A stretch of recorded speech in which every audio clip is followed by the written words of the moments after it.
Welcome back into the George Plaster Show. It is almost time for Tennessee Tuesday with Tony Basilio. It is powered by Complete Service Heat and Air as well as Direct Radon Mitigation. So that's what we've got for Tony Basilio. Complete Service Heat and Air. They do service and repair on heating and air the right way. 24/7 service. Call them at 615-797-3997. They serve Cheatham, Davidson, Dixon, Hickman, Humphreys, Montgomery, and Williamson counties. Don't forget about direct radon mitigation. Have you ever heard of the high levels of radon in Middle Tennessee? Radon gas is the second leading cause of lung cancer. The only way to know is to test for it. Visit directradonmitigation.com to schedule a free estimate. And before we get to Tony, here's a few words on the presenting sponsor, Complete Service. Complete Service Heat and Air can clean your coils, check out your motor, and make sure you have warm air throughout those cold winter months. Complete Service Heat and Air is located in White Bluff, Tennessee. We do service and repair on heating and air the right way. 24/7 service. Call us at 615-797-3997. Serving Cheatham, Davidson, Dixon, Hickman, Humphreys, Montgomery, and Williamson counties. Okay, before I bring Tony up, during the commercial break, if you're watching this live, I got a chance to talk with Eli Gold for about 2.5, 3 minutes. Watson, he is dramatically improved, sounded way better on the phone. I am thrilled to be able to report that. Yeah, absolutely. We all miss him, man. We miss him. Icon in the business. We miss him. No question. Okay, let's go to Knoxville. Let's say hello to Tony Basilio, who joins us with, what is that thing you have on? It's my hat, man. I was just playing a little music. I'm looking kind of cool. Well, I'm glad you think so. That's what Watson told me. Watson's giving me the thumbs up. So there you go. Well, I mean, that's what we're doing. I was picking my music there. I'm sorry. As long as he approves, I mean, who else is there? Exactly. Hey, Tony, just put up with him. Just put up with him. Just handle him. All you got to do is handle him once a week. I got to handle him every day. So just put up with him. You're in my prayers, my man. You're in my prayers. Wow. Okay. Do you worry at all about South Carolina there at night? I worry about Todd Ellis, who's joining you, who's a great player in his day, by the way. Very good play-by-play guy. I don't know how you call that stuff. And I worry about Spencer Rattler. You know, if Spencer Rattler gets through the season, they ought to march him up to one of those award shows and give the guy an award. I do not. South Carolina can't score. Where do these SEC teams come from? Watson's shaking his head with me. These guys cannot score. Their poor quarterback drops back to pass, George, and it looks like a jailbreak in somebody's backyard. I mean, this poor Rattler kid, I feel for him. I really do. Because that can't be fun. Watson, you play that position. Watson, you think that's fun to drop back to pass and know you're going to run for your life? I can vividly tell you that ain't fun. No. That ain't fun. And that's this kid's reality. Listen, South Carolina, you want a crazy number? This is their final SEC game, okay, the year. They've yet to have a lead change in a Southeastern Conference game, guys, this year. Now, George, you're a play-by-play guy. Let's do that again. They've yet to have a lead change. In other words, you score first on them, they're not scoring. It's over. It's over. We don't have lead changes. Wow. Where did you find that? Where did you find that? My producer, Brian Hartman, just digs all this granular stuff up. And when he says it, it's better than Google. Better than Google. Take it to the bank and book it. Yes. Okay. Has Heupel caught any criticism about the touchdown at the end? By some media folks, I guess some people locally were pretty critical of it. I'm not, because I realize they're in a competitive situation. Look, Ohio State had their first team quarterback in the game the other day. They threw a touchdown pass with 7.5 minutes left in a game against Indiana. That was over. USC is in a competitive situation. They kept their first team defense in against a dreadful Colorado team right till the last drop. They had their offense in the game. They threw 8 passes in their last drive to score their last touchdown to cover a 35-point spread. So, I mean, if you're asking me personally, do I like it? Not really.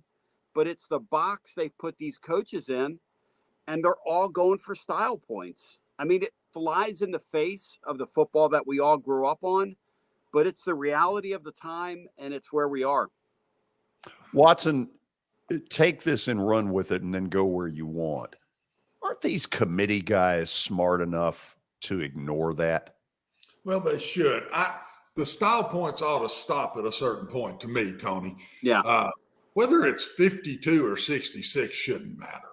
I mean, and I really don't think it does to those guys. I think it's strength of schedule more than how bad you beat somebody. Mm-hmm. If you beat LSU like Tennessee did bad, or LSU beats Alabama in a very small piece, it's still a win and a loss. I mean, it's right. And I look at my brother at North Carolina. They have not beaten, and a lot of their fans are all upset. Why is North Carolina not getting more play? They haven't beaten a top 25 team. So it just, you can't. I think it's strength of schedule is the number one thing, not how bad you beat somebody. But you know what, guys? Why don't they come out and say that? If you come out and say that, you make the sport better, right? I mean, because now what you have is Tennessee's going to make an example of South Carolina and Vanderbilt. Till somebody tells these guys otherwise, you put them in a spot where they've got to make an example of people. Tony, that's a great point, but they don't. That's a great point, but they don't have the courage to do that. There you go. They're not going to do that because they don't want to put themselves up against the wall and then come back to haunt them. So there's they're the going to truth. sit there real quiet, be measly mouth, don't say a word, and then pop something out at the end. But that leads to me, Tony, to where this thing sits. TCU's better than I thought. Very good.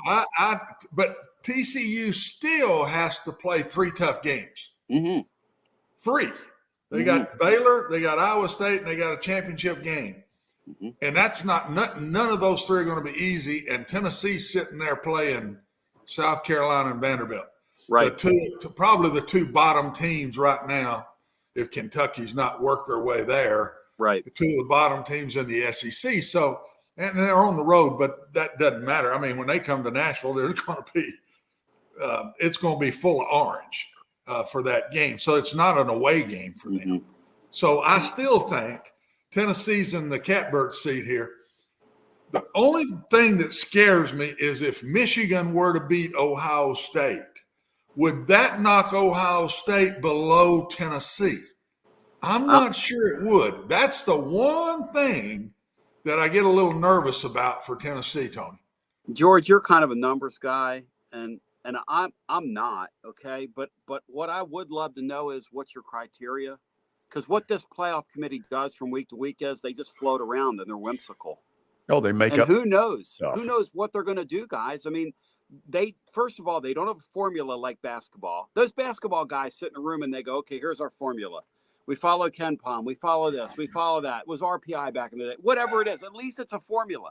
These guys go 1 week TCU's 7. The next week we put them at 4 because they're playing Texas on national television. The reason we said they were 7 hadn't changed in a week. They haven't played anybody. And I'm not saying that TCU doesn't belong in there. But to your point, Watson, when I watch the Big Ten and I look at their teams and you look at their teams and George looks at their teams and the people viewing us look at their teams, I mean, ask yourself a question. I think the Big 12 is a better league than the Big 10 this year. I think it's as more good. Quality football being played in the Big. You rattled off the schedule. Listen, you won at your TCU. You won at Texas. You go and you beat Baylor this weekend, who's pretty good. You beat that Iowa State team, who's always well coached, who's pretty good. And then you beat Kansas State in your championship game. You're playing in it. Yeah, K-State's pretty good. You're going to get to a playoff. So now we're in this Big Ten deal. And you're right, Watson. All year, Ohio State has just been seeded, gifted, whatever the word is, because they don't look like a number 2 team in America. They kind of just sort of slog around.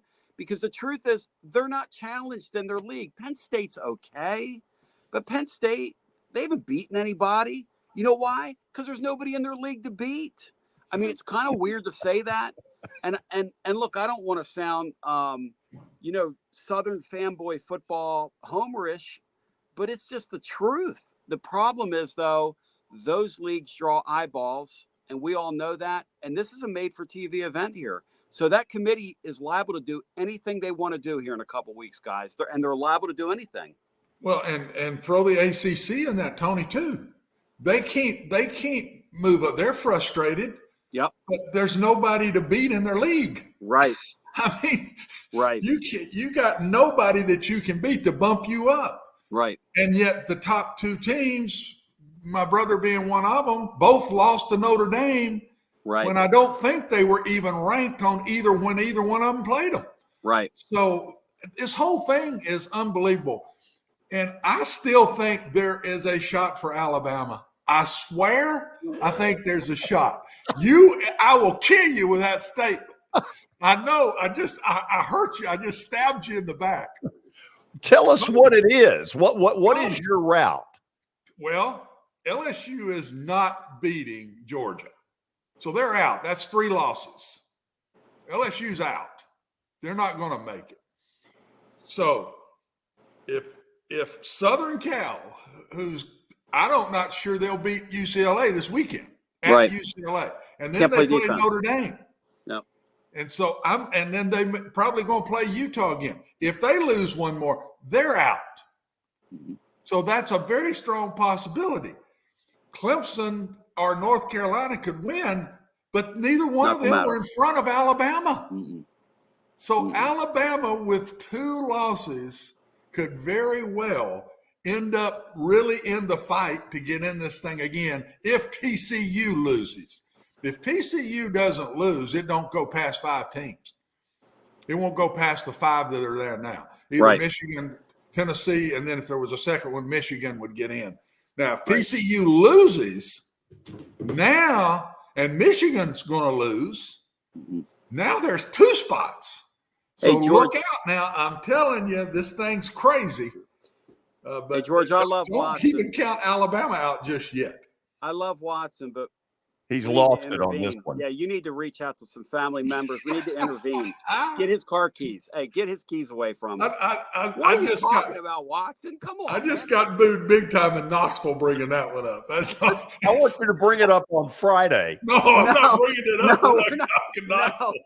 I'm not doing it. We're not bringing that up. It'll be the last time he ever has you on. That would do it, wouldn't it? I'll tell you what's funny about this playoff, guys, which you both will appreciate, is that being in these parts for a while, watching Ole Miss and Alabama play the other day, people are telling me that we have to cheer for Alabama, in that Alabama-Ole Miss game. And I'm saying in real time on our Garza Law 5th Quarter fan reaction program that we do, I say, no.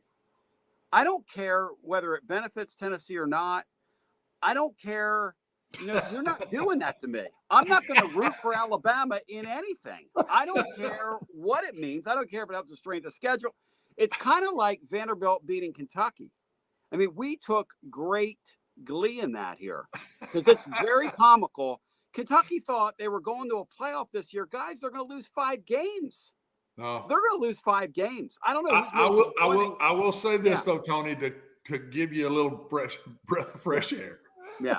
I truly don't think it goes past Michigan. I think it's TCU 3 if they went out and Tennessee 4. If TCU uses, it's going to be Tennessee 3 and Michigan 4. I don't think it goes past Michigan, guys. I really Watson, don't. When you said that, it sounded like a commercial for Tide Pride. Oh, well, who's next? If Southern Cal loses, who's next on the board? Don't do that. Who's next on the board? North Carolina.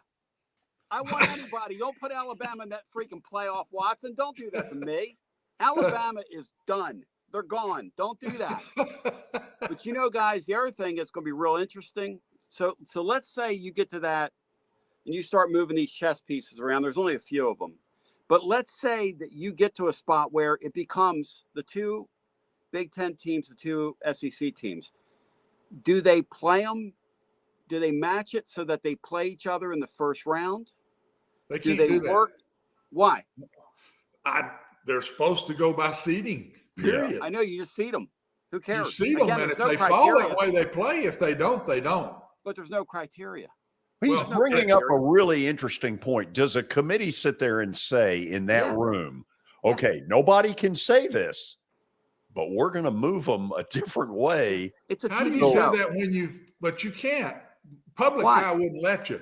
They've been seeded like this all the way through, and then in the last week, you just switch everybody. You can't do that. Well, no, they always move them around, though. They always move them, though. They move them. They've done that before, where they'll move them, match up. Sure. Not really. Here in the recent weeks, it's been pretty definitely right where it's sitting. Well, tonight, Tennessee will be sitting there at 5 again. Yeah. But if TCU gets beat and Michigan and Ohio State play each other close, they could justify putting those two teams 2 and 3, Tennessee and Georgia 1 and 4, just to make the different leagues have a Big Ten, SEC final, because people have SEC fatigue. There's a lot of, if there's an SEC, all SEC final, you know that college football fans will be like, oh man, this freaking SEC again. Oh. Well, now, if it works that way, that would be a possibility. But if it stays in uniform, I just don't see it. Right. How about if LSU goes? Do you really believe, Tony? Because Michigan doesn't play anybody left but Ohio State either. No. Do you really believe Tennessee stays in front of Michigan when Michigan loses? I don't know what those guys are going to do. I think they do. I don't believe in them. I don't believe their track record's better. Who's Michigan beat? Nobody. So Tennessee's going to stay. I'm telling you strongly, Tennessee stays in front of Michigan. So if they lose to Ohio State, Michigan ain't beat anybody. They have not beat. They beat Penn State, who's mid-ranked, right? Yeah. I mean, 14, 15, somewhere in there. That's it. They're not going to beat anybody. So Tennessee is going to stay in front of Michigan. Michigan's the one that better hope TCU gets beat. You know what's weird, guys? They're the ones that better hope TCU gets beat. That Georgia team looks bored unless they're playing like somebody that's got a great team in front of them. They looked bored last week. They did it again. What if Georgia goes into that championship game knowing that they're going to the finals? They know they're going to the finals. They know they're better than everybody else. What if they sleepwalk through that game? I mean, they don't need that game to go to a playoff. Think about this for a second. They don't need that game to go to a playoff either way.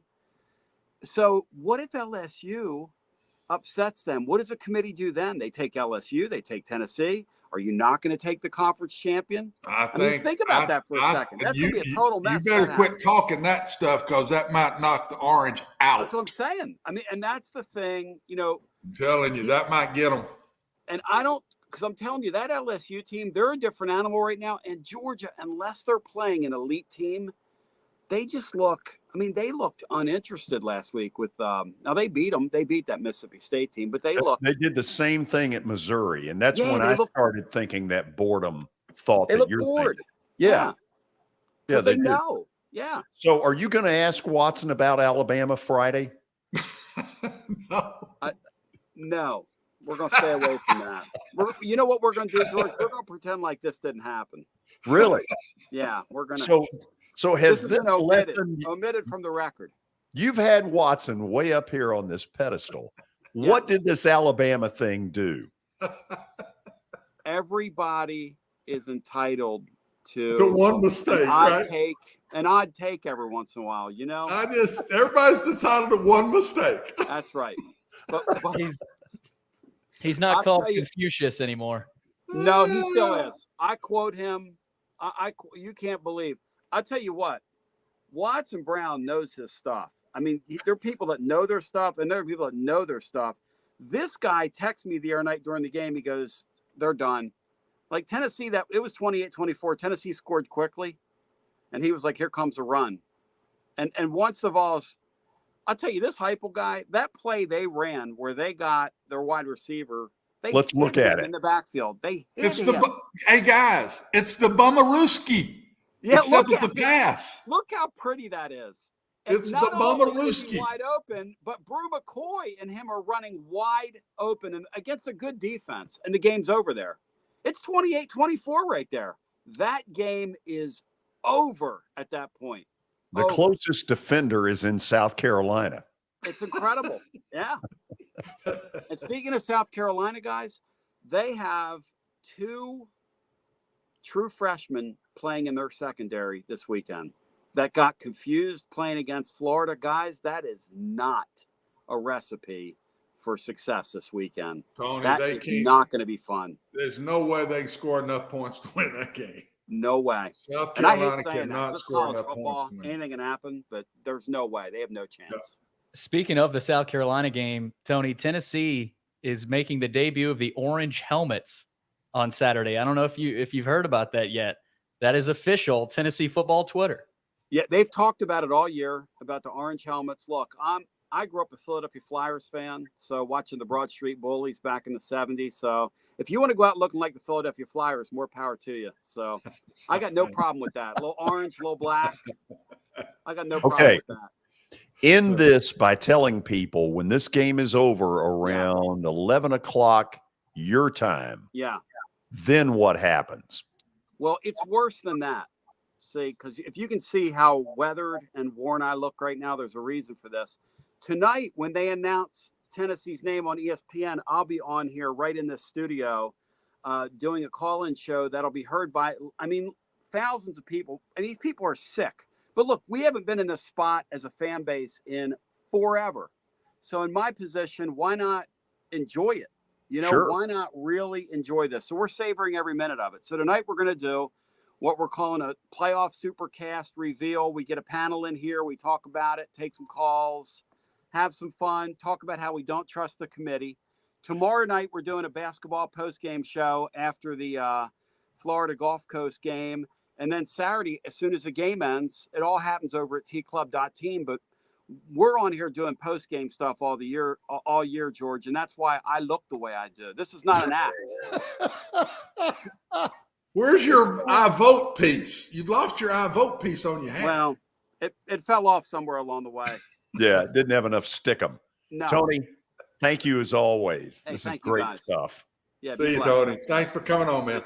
Thank you.